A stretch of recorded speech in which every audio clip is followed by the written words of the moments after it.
Hey Scott, it's Jeremy here. Hey, let me just run you through the real estate purchase contract so that you can see what you might be getting yourself into and see kind of the contingencies that you have to back out on and also what your requirements are going to be.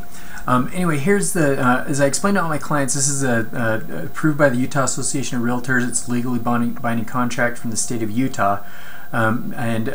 Basically, if it's a 30-day contract, the beginning of it protects you the more, and the end of it protects the seller more. The beginning you can back out basically for any reason, but the longer you get into it, then the more it protects the seller. So on it, what we'd do is we'd have an offer date, and then we'd have earnest money as consideration for this type of a property. This purchase price, if it was a $250,000, $270,000 property, I'd probably do $1,000 of earnest money, and then we receive that. And then it just talks about we can go through and exclude or exclude or include or exclude anything on the property that we want. It talks about settlement, and it talks about agency relationships. I'm your agent, and hopefully you're learning some of this stuff in school if you're taking the classes right now. It talks about title insurance, seller's disclosures, and then here's the due diligence, and we'll say that it is based on due diligence, and basically that means that anything you want to do, you can have inspections for like a 2-week period of time, any kind of inspections, and then you can back out really no questions asked in that time. If we go beyond the due diligence deadline, then it's harder to back out. The next contingency on here is appraisal condition, so it's going to need to appraise for, if we offer $270,000 or $260,000 on it, it'll need to appraise for at least that, otherwise you won't get your loan anyways. And the next contingency is a financing condition, and right now you're obviously pre-approved, you got a good idea, but if you find out that you have a bankruptcy or some kind of, you're not able to get financing, or even if you just see that it's going to be more expensive than you thought it was going to be, you can back out, and that's basically about a 3-week window from the time that we get the contract accepted. Anyways, it goes down. It just goes. It talks about the changes in transaction. It's all in writing.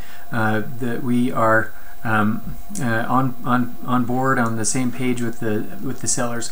And so here's the 4 contract deadlines that are important.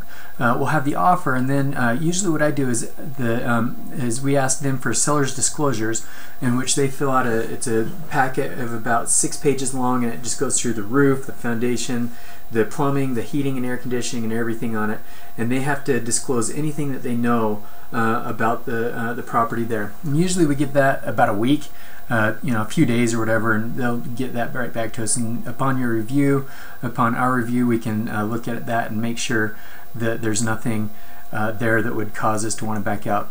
The next important deadline is due diligence, and I'll usually put 2 weeks here, and it gives us 2 weeks to do inspections, to have a general contractor, to have a professional inspector, to have mom and dad, to have your wife, to have whoever look at it that we want. We can do it in that time frame. Then the financing and appraisal deadline is next, and usually that's about 3 weeks out, and then you have settlement.